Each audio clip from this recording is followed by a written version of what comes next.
నమస్కారం KNN news కి స్వాగతం. తెలంగాణ ఆడపడుచుల పండగ బతుకమ్మ మరోసారి విశ్వ యువనిపై మెరవనుంది. ప్రపంచం మెచ్చిన సంగీత దర్శకుడు ఏఆర్ రెహమాన్ సంగీత సారథ్యంలో బతుకమ్మ పాట అల్లిపూల వెన్నెలగా సరికొత్త సొగబులు అద్దుకుంది. బతుకమ్మ పాట ఆటను తెలంగాణ ఆత్మగౌరవ పథకానికి లోకానికి పరిచయం చేసిన తెలంగాణ జాగృతి అధ్యక్షురాలు ఎమ్మెల్సీ కవిత ఎంతో ప్రతిష్టాత్మకంగా ఈ పాటను నిర్మించారు. తెలంగాణ జాగృతి రూపొందించిన బతుకమ్మ పాట అల్లిపూల వెన్నెల ప్రఖ్యాత దర్శకుడు గౌతమ్ వాసుదేవ్ మీనన్ దర్శకత్వం వహించారు. ఈ పూల సింగిడిను దర్శకుడు గౌతమ్ మీనన్తో కలిసి ఎమ్మెల్సీ కవిత తన నివాసంలో విడుదల చేశారు. ఉత్తర ఉన్నికృష్ణన్ పాడిన ఈ పాటకు ప్రముఖ రచయిత మిట్టపల్లి సురేందర్ లిరిక్స్ అందించగా జాతీయ అవార్డు గ్రహీత బృందా కొరియోగ్రఫీ చేశారు. అక్టోబర్ 6 నుంచి 9 రోజుల పాటు బతుకమ్మ పండుగ విశ్వవ్యాప్తంగా ఘనంగా జరగనుంది. తెలంగాణ ఆడబిడ్డలు ఎంతో సంబురంగా జరుపుకునే ఈ పండుగకు అల్లిపూల వెన్నెల మరింత శోభను తీసుకువస్తోంది. ఈ పాటను తెలంగాణలోని వివిధ లొకేషన్లలో ఎంతో అందంగా చిత్రీకరించారు. పాటను విడుదల చేసిన సందర్భంగా సంగీత దర్శకుడు ఏఆర్ రెహమాన్ ట్విట్టర్ వేదికగా తెలంగాణ ఆడపడుచులకు బతుకమ్మ పండుగ శుభాకాంక్షలు తెలియజేశారు.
విశ్రాంత ఉద్యోగులు స్వచ్ఛందంగా సేవ చేయడం అభినందనీయమని జిల్లా కలెక్టర్ జితేష్ వి పాటిల్, మున్సిపల్ చైర్మన్ నీటు జానవులు అన్నారు. ప్రభుత్వ ఆసుపత్రిలో రోగుల వద్దకు వెళ్లి విశ్రాంత ఉద్యోగులు మనోధైర్యం కల్పించడం హర్షణీయమన్నారు. అనారోగ్య సమస్యలతో బాధపడుతున్న వారికి సలహాలు సూచనలు ఇవ్వడంలోనూ కీలక పాత్ర పోషిస్తున్నారని కొనియాడారు. కామారెడ్డి విశ్రాంత ఉద్యోగుల సంఘ భవనంలో బుధవారం జిల్లా కలెక్టర్ జితేష్ వి పాటిల్, మున్సిపల్ చైర్మన్ నీటు జానవులతో కలిసి కోవిడ్ వ్యాక్సినేషన్ కార్యక్రమాన్ని ప్రారంభించారు. ఈ సందర్భంగా ఏర్పాటు చేసిన సమావేశంలో కలెక్టర్ మాట్లాడారు. 100% వ్యాక్సినేషన్ అయ్యే విధంగా విశ్రాంత ఉద్యోగులు అవగాహన కల్పించాలని సూచించారు. ఈ సమావేశంలో కౌన్సిలర్ అనుష, ఏరియా ఆసుపత్రి సూపరింటెండెంట్ అజయ్ కుమార్, తెలంగాణ రాష్ట్ర ప్రభుత్వ విశ్రాంత ఉద్యోగుల సంఘం అధ్యక్షులు విఠలరావు, ప్రతినిధులు శ్యామరావు, కుతుబుద్దీన్, ఉపేందర్ తదితరులు పాల్గొన్నారు.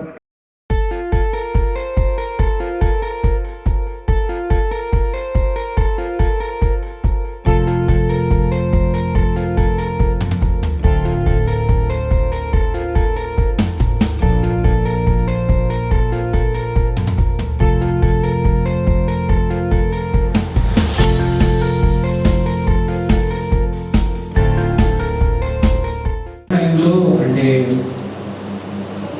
నా అమ్మ నాన్న కూడా కరోనా ఇన్ఫెక్ట్ అయ్యారు.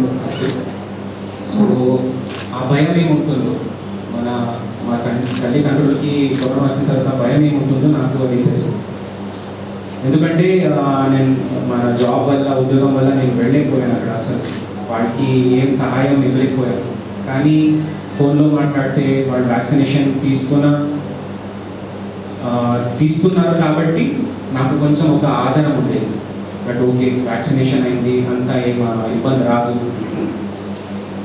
సో అదే వాళ్ళు సర్వీస్ చేసి ఉన్నారు. మీకు తెలుసు, మనం చాలా కష్టపడి ఏది టైం చూడకుండా ఒక సర్వీస్ మోటోలో పనిచేస్తారు గవర్నమెంట్ ఎంప్లాయీస్. దాంట్లో ఏమైందంటే చాలాసారి మన హెల్త్ కూడా చాలా ఎఫెక్ట్ అవుతుంది. Diabetes and high blood pressure కామన్గా ఉంటుంది. ఇంకా వేరే రకంగా ఇట్లా మనకి ఇంకా బాడీలో హార్ట్ ఉండొచ్చు, లేదా ఇంకా ఇది బ్లాక్ ఫంగస్ అంటారు. అలాంటివి ఇన్ఫెక్షన్స్కి మన బాడీ చాలా వల్నరబుల్ అయిపోతుంది. మీన్స్ ఈజీగా ఇన్ఫెక్షన్స్ వచ్చే అవకాశం ఉంటుంది. సో అవన్నీ మనకి రాకూడదు అంటే ఒకటే మనకి సొల్యూషన్ ఉండేది వ్యాక్సినేషన్. సో ఇది అందరు ఇక్కడ వాడికి మన జాబ్ గురించి లేదా టెక్నికల్ విషయాల గురించి అంతా తెలియదు, కానీ ఒక మాట అంటారు వాళ్ళు, ఏం లేదు నేను ఉన్నా, నీ వల్ల అవుతుంది, ముందుకు పో, అంతా చెప్తే చాలు. వాళ్ళు అక్కడ ఉంటే చాలు, మనకి అధైర్యం వస్తుంది. సో మీరు ఇచ్చే అక్కడ ఉండి ఇచ్చే ధైర్యమే అది మనోబలం అవుతుంది. కాబట్టి మీరు తప్పకుండా మీ సర్వీసెస్ ఎక్కడైనా గవర్నమెంట్ అందరూ ఈ కరోనా వల్ల చాలా ఇబ్బంది పడ్డది తెలిసిందే. ఎక్కువ ఏజ్ పైబడిన వాళ్ళందరూ చాలా ఇబ్బందికి గురయ్యారు. ముఖ్యంగా చెప్పాలంటే కరోనా వల్ల ఫస్ట్ వేవ్లో, సెకండ్ వేవ్ కంటే కూడా తర్వాత వ్యాక్సినేషన్ తీసుకున్న తర్వాత కొంచెం కంట్రోల్ అవ్వడం జరిగింది. అదే పర్పస్ తోటి ఇప్పుడు ఏదైతే ఈ కార్యక్రమం నిర్వహించారో, వ్యాక్సినేషన్ అనేది ఎంత ఇంపార్టెంటో అందరికీ తెలిసింది. మనం ఎట్లాగో వేసుకున్నాం, మన వరకు కాకుండా ఇంటి పక్కన కావచ్చు, ఇంట్లో పనిచేసే వాళ్ళు కావచ్చు, చుట్టుపక్కల ఎవరైనా వ్యాక్సినేషన్ తీసుకోలేదు అని అంటే వాళ్ళని ప్రోత్సహించి ఏమీ కాదు. కొంతమందికి అపోహలు ఉన్నాయి, ఏదో అవుతుంది, ఏదో అయ్యింది అనే ఒక దుష్ప్రచారం అనేది బయట చాలా కొద్ది రోజులు చాలా జరిగింది. దాంతో ఎవరు ముందుకు రాలేదు. తర్వాత సెకండ్ వేవ్ వెళ్ళిపోయిన తర్వాత అందరూ వ్యాక్సినేషన్ కోసం ఎగబడి తీసుకున్నారు. ఇప్పుడు కొంచెం రద్దీ తగ్గింది. తీసుకొని వాళ్ళు కూడా ఇప్పుడు తీసుకుంటే వ్యాక్సినేషన్ తీసుకున్న తర్వాత మనం ఇంకా థర్డ్ వేవ్ నుంచి కూడా బయటపడడం వస్తుంది, రాలి అనే తర్వాత మనం సెక్యూర్డ్గా ఉంటాము. అది కంపల్సరీ. మీరందరూ కూడా చుట్టుపక్కల ఇంట్లో కావచ్చు, ఎక్కడైనా కూడా ప్రోత్సహించాలని కోరుకుంటూ ఈ కార్యక్రమంలో మీ ఎట్లాగో అసోసియేషన్ నుంచి అన్ని గొప్ప పనులు చేస్తున్నారు. దాంట్లో భాగంగా వ్యాక్సినేషన్ కూడా అంతే గొప్పగా చేస్తున్నందుకు చాలా సంతోషమైన 10-15 సార్లు వారు మా ప్రోగ్రామ్స్ రావడం జరిగింది సార్. అదేవిధంగా సార్ కూడా మన ముఖ్యమైనటువంటి ప్రోగ్రాంలు ఉన్నప్పుడు వస్తారని నేను ఆశిస్తున్నాను. ఈ కరోనా మూలకంగా 1 సంవత్సరం నుంచి మన ప్రోగ్రామ్స్ 2 నెలలు 3 నెలలు పరిస్థితిని బట్టి ఆఫీసు బంద్ చేయడం జరిగింది, అసోసియేషన్ ఆఫీసు. ఏమైనా పెన్షన్కి సంబంధించిన విషయాలు ఉంటే మరి ఫోన్ ద్వారా మేము కాంటాక్ట్ చేసి నిర్వర్తించినాము. ఇప్పుడే సెకండ్ వేవ్ తగ్గిన తర్వాత మరి కొంత పెన్షన్కి సంబంధించినటువంటి ఏవైతే సమస్యలు ఉంటాయో వాటికి సంబంధించి వారికి సరి అయినటువంటి విధంగా వారిని సమస్యలు పరిష్కరించడానికి దీనిని ఓపెన్ చేయడం జరిగింది. ఇప్పుడైనా ఇదివరకు సార్ రోజు 50 నుండి మినిమం 100 మంది ఇక్కడ వచ్చి లైబ్రరీలో మరి సాయంత్రము టేబుల్ టెన్నిస్ గేమ్స్, ఇంతకుముందున్నటువంటి కలెక్టర్ గారు జిమ్, టేబుల్ టెన్నిస్ కూడా 1,60,000 రూపాయల వరకుతో మాకు అందించడం జరిగింది సార్. కాకపోతే ఇప్పుడు వాటిని కొంతవరకు మరి గేమ్స్ ఏవైతున్నాయో వాటిని బంద్ చేయడం జరిగింది. ఎందుకంటే ఇంకా పూర్తిగా ఈ కరోనా పూర్తిగా పోలేదు కనుక చాలామంది అడుగుతున్నారు. అయినా కానీ కొంత సమయం తీసుకొని మళ్ళీ థర్డ్ వేవ్ వస్తుందని దాన్ని దృష్టిలో పెట్టుకొని జాగ్రత్తలు పాటిస్తూ రోజు ఇప్పుడు మరి మా ఆఫీస్కు లైబ్రరీ కానీ ఇక్కడ వారి సమస్యలను పరిష్కరించుకోవడానికి కానీ 20-30 మంది రోజు ఇప్పుడిప్పుడే వస్తుంది సార్, 5 నెలల నుంచి. అయితే మేము మా అసోసియేషన్ ద్వారా ఈ అసోసియేషన్ ఏర్పడినప్పటి నుంచి చాలా కార్యక్రమాలు, సమాజ సేవా కార్యక్రమాలు. తెలంగాణ సంస్కృతిలో భాగమైన బతుకమ్మ సంబరాలు కామారెడ్డి జిల్లా కేంద్రంలో ప్రారంభమయ్యాయి. ఇందులో భాగంగా రంగురంగు పూలతో అలంకరించిన ఎంగిలి పూల బతుకమ్మను ఒక చోట చేర్చి మహిళలు బతుకమ్మ ఆడారు. అనంతరం స్థానిక చెరువులలో నిమజ్జనం చేశారు. కామారెడ్డి జిల్లా వ్యాప్తంగా బతుకమ్మ సంబరాలు అత్యంత వైభవంగా ప్రారంభమయ్యాయి. ఈ సందర్భంగా మహిళలు అందంగా అలంకరించిన బతుకమ్మలకు ప్రత్యేక పూజలు చేశారు. అనంతరం పట్టణంలోని పంచముఖి హనుమాన్ ఆలయం, వీక్లీ మార్కెట్, పెద్ద బజార్, విద్యానగర్, సాయిబాబా టెంపుల్, అశోక్ నగర్ తదితర ప్రాంతాల్లోని ప్రధాన కూడళ్ల వద్ద బతుకమ్మలను ఉంచి బతుకమ్మ పాటలు పాడారు. మహిళల బతుకమ్మ ఆటపాటలతో జిల్లా కేంద్రంలోని పలు ఆలయాలు, కూడళ్లు సందడిగా మారాయి. అనంతరం మహిళలు స్థానికంగా ఉండే మున్సిపల్ ఆధ్వర్యంలో ఏర్పాటు చేసిన కుండీలలో బతుకమ్మలను నిమజ్జనం చేశారు.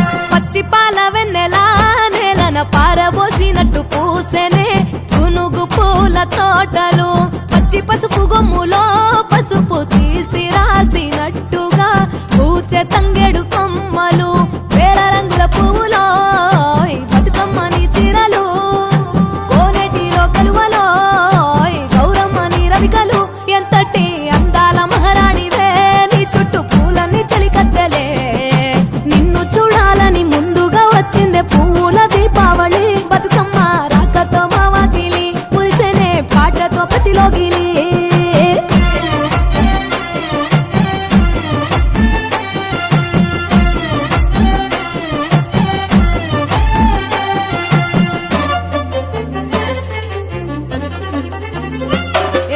గంగమ్మ దిగి వచ్చే చినుకై నీ కోసం చెరువులో నిలిచింది ఆకాశం నీ రాక కోసం చెట్లు పులకించి పూసేనే నీ పూజ కోసమే గట్లపై గంధాలు దాచింది నీ కోసం గుమ్మాడి పువ్వుల్లో ఈ మాసం గుడి లేని దైవం నీవు బతుకమ్మ ప్రతి ఇల్లు నీకు నిలయమే వయ్యారి భామపులో నీ ముక్కుకు ముక్కెరలు అడవి మోదుగు పువ్వులో నీ నుదుట కుంకుమలు ఎంతటి అందాల మహారాణివే నీ చుట్టూ పూలన్నీ చలికత్తలే నిన్ను చూడాలని ముందుగా వచ్చిందే పువ్వుల దీపావళి బతుకమ్మ రాకతో మావాకిలి మురిసెనే పాటతో ప్రతిలోగిలి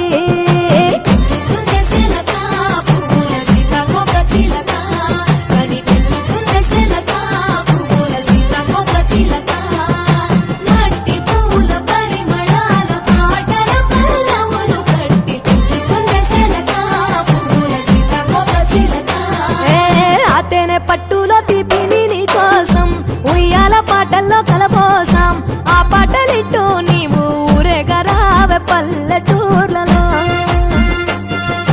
మినుగురు పురుగుల్లో వెలుగుల్ని నీ కోసం దారుల్లో దివిటిగా రాజేశాం ఆటాడు నమ్మ నీతో ఆడబిడ్డలు అడవి నెమలులై తల మీద అగ్నిపులో నీ తను ఆభరణము తెలంగాణలో పుడితివో నువ్వు 8వ వర్ణము ఎంతటి అందాల మహారాణివే నీ చుట్టూ పూలన్నీ చలికత్తెలే నిన్ను చూడాలని ముందుగా వచ్చిందే పువ్వుల దీపావళి బతుకమ్మ రాకతో మావాకిలి మురిసెనే పాటతో ఇవి మామూలు ఇప్ప చెట్లు కానీ ఆ రెండు చెట్ల కొమ్మలు కలిసిపోయాయి దీంతో ఆ చెట్లకు భార్యాభర్తల చెట్లని పేరు వచ్చింది ప్రస్తుతం ఈ చెట్లు కామారెడ్డి జిల్లా రామారెడ్డి మండలం రెడ్డిపేట్ ఘన్పూర్ శివారు ప్రాంతంలో ఉంది ఉత్తర తెలంగాణలో కేవలం 2 మాత్రమే ఇలాంటి చెట్లు ఉన్నాయి ఒకటి సమ్మక్క సారక్క కొలువైన మేడారంలో ఉండగా మరొకటి ఘన్పూర్ అటవీ ప్రాంతంలో ఉంది కామారెడ్డి జిల్లా రామారెడ్డి మండలం రెడ్డిపేట్ ఘన్పూర్ శివారు ప్రాంతంలో భార్యాభర్తల ఇప్ప చెట్లు ఉన్నాయి ఇందులో ఒక చెట్టు పెద్దగా మరో చెట్టు చిన్నగా ఉంటాయి పెద్ద చెట్టును రామ చెట్టు అని చిన్న చెట్టును సీత చెట్టుగా ఇక్కడి గిరిజనులు పిలుచుకుంటారు అంతేకాకుండా ప్రతిరోజు ఈ చెట్టుకు ప్రత్యేక పూజలు నిర్వహిస్తారు ఇటీవల ఈ చెట్టు వద్ద సేవాలాల్ మహారాజ్ ఆలయం కూడా నిర్మించుకున్నారు అటవీ ప్రాంతంలో ఉన్న ఈ చెట్టుకు 100 ఏళ్ల చరిత్ర ఉందని తాండావాసులు తెలిపారు చిన్నతనం నుంచే ఈ చెట్టును ఇక్కడ చూస్తున్నామని పేర్కొన్నారు ఈ చెట్టుకు ప్రతి సంవత్సరం ఇప్ప పువ్వు కూడా వస్తుందని తెలిపారు 100 ఏళ్ల చరిత్ర కలిగిన ఈ వృక్షం చెక్కు చెదరకుండా ఉందన్నారు భార్యాభర్తల వృక్షం ఉన్న చోటనే ప్రతి సంవత్సరం బతుకమ్మ ఉత్సవాలు జరుపుకుంటామని తాండావాసులు తెలిపారు బతుకమ్మ పండుగతో పాటు వినాయక చవితి సందర్భంగా ఇక్కడ గణేష్ మండపం వేస్తామని చెప్పారు ఎంతో మహిమ కలిగిన ఈ చెట్టు మా ప్రాంతంలో ఉండడం అదృష్టం అంటున్నారు ఇక్కడ సమ్మక్క సారక్క ఆలయం నిర్మించాలని కొందరు చెప్పినట్లు పేర్కొన్నారు తాండావాసులు అంతకు సిద్ధంగా ఉన్నారని కానీ అటవీ శాఖ అధికారులు మాత్రం ఈ ఆలయ నిర్మాణానికి అనుమతి ఇవ్వడం లేదని పేర్కొన్నారు ఉన్నత అధికారులు ప్రజాప్రతినిధులు స్పందించి ఆలయ నిర్మాణం అయ్యే విధంగా చర్యలు తీసుకోవాలని కోరుతున్నారు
ఇప్పుడు ప్రకటనలు. అందరికీ నమస్తే. సో ఇప్పుడున్న పరిస్థితులలో దవాఖాన అంటేనే బుగులైతుంది. అక్కడ పోతే ఎట్లా చూస్తారో తెలియదు, డాక్టర్లకు ఎంత ఎక్స్పీరియన్స్ ఉందో తెలియదు, బిల్లులు అయితే బాగా ఇస్తారు. కానీ గోదాం రోడ్ కామారెడ్డిలో ఉన్న జాగృతి హాస్పిటల్ గత 10 ఏళ్లుగా అత్యంత తక్కువ పైసలకే మంచి ట్రీట్మెంట్లను ఇస్తున్నారు. జలుబు, దగ్గు, కాళ్ళ నొప్పులు, కీళ్ళ నొప్పులు, అన్ని రకాల జబ్బులను వీళ్ళు క్యూర్ చేస్తున్నారు అనమాట. సో ఇది గోదాం రోడ్ కామారెడ్డిలో ఉంది. గత 10 ఏళ్లుగా వీళ్ళు అక్కడే సర్వీస్ అందిస్తున్నారు. ఈ హాస్పిటల్ ని షిఫ్ట్ చేస్తున్నారు, వేరే దగ్గర పోతుందని కొంతమంది మాట్లాడుతున్నారట. అది నిజం కాదు. 10 ఏళ్ల సంది ఎక్కడ ఉందో ఇప్పుడు కూడా అక్కడే ఉంది. అండ్ వీళ్ళకి ఎటువంటి బ్రాంచ్లు కూడా లేవు. సో దయచేసి ఏవి నమ్మొద్దు. మీకేమైనా కావాలి అంటే గోదాం రోడ్ కామారెడ్డిలో ఉన్న జాగృతి హాస్పిటల్ ని మాత్రమే సంప్రదించండి. కామారెడ్డి జిల్లాలోని మొట్టమొదటి మరియు ఏకైక అనుభవజ్ఞులైన మహిళా చర్మ వైద్య నిపుణుల ఆధ్వర్యంలో ప్రతిరోజు వైద్య సేవలు శేషాద్రి స్కిన్ హాస్పిటల్, కొత్త బస్ స్టాండ్ పక్కన RK lodge road, Andhra bank ఎదురుగా Kamareddy. Doctor G Mohana MBBS MD ఆధ్వర్యంలో అన్ని రకాల చర్మ సమస్యలు అనుభవజ్ఞులైన వైద్యుల నుంచే అత్యాధునిక వైద్య సేవలు మీకు అందించడం జరుగుతుంది. City Neuro Super Speciality Hospital. ఓ బంధం, ఓ ఆశ, ఓ స్పర్శ ఎదురు చూస్తోంది నమ్మకమైన భరోసా కోసం. ఈఈజీ, ఈఎన్ఎంజీ, ఈసీజీ స్కానింగ్ ద్వారా అరుదైన వైద్య చికిత్సలు అందించబడును. సంప్రదించండి City Neuro Super Speciality Hospital, Godam Road, Kamareddy. Phone 08468295555. Nakshatra Hospital, old Vijaya Bank building, Parsi Ramula Kalyana మండపం రోడ్, అశోక్ నగర్, కామారెడ్డి. మా హాస్పిటల్ యందు వైద్య సేవలు, జనరల్ ఫిజిషియన్, న్యూరో సైకియాట్రిక్ మరియు నెఫ్రాలజీ సేవలు ఇప్పుడు మన కామారెడ్డిలో. Doctor Abhimanyu Reddy MBBS MD ప్రతి గురువారం. Doctor Nimmagadda Sridhar MBBS MD DM NIMS. నక్షత్ర Hospital, old Vijaya Bank building, Parsi Ramula Kalyana మండపం రోడ్, అశోక్ నగర్, కామారెడ్డి. కామారెడ్డి జిల్లా వ్యాప్తంగా బతుకమ్మ సంబరాలు అంగరంగ వైభవంగా ప్రారంభమయ్యాయి. ఈ మేరకు మహిళలు భక్తి శ్రద్ధలతో బతుకమ్మను పేర్చి పాటలు పాడారు. ప్రారంభ రోజు మహిళలు ఎంగిలి పూల బతుకమ్మను అందంగా అలంకరించి ప్రత్యేక పూజలు చేశారు. తెలంగాణ సంస్కృతిలో భాగమైన బతుకమ్మ సంబరాలు కామారెడ్డి మున్సిపాలిటీ పరిధిలోని అడ్లూరు గ్రామంలోని ఉన్నత పాఠశాల ఆవరణలో ప్రారంభమయ్యాయి. ఇందులో భాగంగా ఎంగిలి పూల బతుకమ్మతో పండుగ ప్రారంభించారు. గునుగ పువ్వు, తంగడి పూలతో బతుకమ్మను పేర్చి పసుపుతో చేసిన గౌరమ్మను ప్రతిష్ఠించి ప్రత్యేక పూజలు చేశారు. అనంతరం ఆటపాటలతో బతుకమ్మ ఆడి స్థానిక చెరువులలో నిమజ్జనం చేశారు. ఈ కార్యక్రమంలో ప్రధాన ఉపాధ్యాయులు బాలగౌడ్, ఉపాధ్యాయులు, విద్యార్థులు తదితరులు పాల్గొన్నారు. శ్రీరామ వియాలో, రామ రామ రామ వియాలో, రామనే శ్రీరామ వియాలో, రామ రామ నంది వియాలో, రాగమెత్తరాదు వియాలో, రామ రామ నంది వియాలో, రాగమెత్తరాదు వియాలో, నెత్తి మీద సూర్యుడా వియాలో, నెలవన్నే కాడ వియాలో, నెత్తి మీద సూర్యుడా వియాలో, నెలవన్నే కాడ వియాలో, పాపట్ల చంద్రుడా వియాలో, బాలకుమారుడా వియాలో. పేదలకు అందాల్సిన రేషన్ బియ్యం కామారెడ్డి జిల్లాలో పక్కదారి పడుతోంది. బియ్యాన్ని దళాలు నల్ల బజారుకు తరలించి సొమ్ము చేసుకుంటున్నారు. అడ్డదారిలో సంపాదించడానికి కొంతమంది వ్యక్తులు అలవాటు పడ్డారు. ఇటీవల డబ్బుకు బదులు నిత్యావసర సరుకులు అందిస్తున్నారు. అధికార యంత్రాంగ పర్యవేక్షణ లేకపోవడంతో ఈ దంతా ఇష్టారాజ్యంగా నడుస్తోంది. గత కొంతకాలంగా రేషన్ బియ్యానికి నల్ల బజారులో డిమాండ్ అధికంగా ఉండడంతో ఇటీవల ఈ తరహా దందా మరింత ఎక్కువైంది. కామారెడ్డి జిల్లా కేంద్రంతో పాటు ఆయా గ్రామాల్లో బియ్యానికి ఉన్న డిమాండ్కి అనుగుణంగా కిలో బియ్యానికి 10 నుంచి 15 చొప్పున చెల్లించేవారు. కిలో బియ్యం 30 రూపాయల వరకు బయట మార్కెట్లో విక్రయిస్తున్నారు. మార్కెట్లో తెచ్చిన ధరకు అదనంగా వసూలు చేస్తున్నారు. రేషన్ బియ్యం ధరలను లెక్కగట్టి ఆ డబ్బుకు సరిపడా కందిపప్పు, గోధుమ పిండి, పంచదార, సబ్బులు, ఉప్పు తదితరాలు పంపిణీ చేస్తున్నారు. ఎవరైనా ప్రశ్నిస్తే వారికి మాత్రం డబ్బులు ఇస్తున్నారు. మొత్తం లెక్క కడితే జిల్లా వ్యాప్తంగా రేషన్ బియ్యం మాటున కోట్లలోనే అక్రమ దందా సాగుతుందని తెలుస్తోంది. కేవలం జిల్లా కేంద్రంలో వ్యక్తి నెలకు 6 నుంచి 7 లక్షల రూపాయల వరకు రేషన్ బియ్యంతో వ్యాపారం చేస్తున్నారు. ఇదంతా అధికారుల కనుసైగల్లోనే నడుస్తుందని విమర్శలు వెల్లువెత్తుతున్నా అధికారుల నిఘా మాత్రం కరువైంది. అధికారులు మామూలకి అలవాటు పడి రేషన్ బియ్యం ప్రతిరోజు అడ్డదారిలో తరలిస్తున్నా పట్టించుకోవడం లేదు. ఇకనైనా పౌర సరఫరా శాఖ అధికారులు వెంటనే స్పందించి అక్రమ దందాకు కళ్లెం వేయాలని, ప్రభుత్వం కూడా ఈ అంశంపై దృష్టి సారించి కఠిన చర్యలు తీసుకోవాలని ప్రజలు కోరుతున్నారు.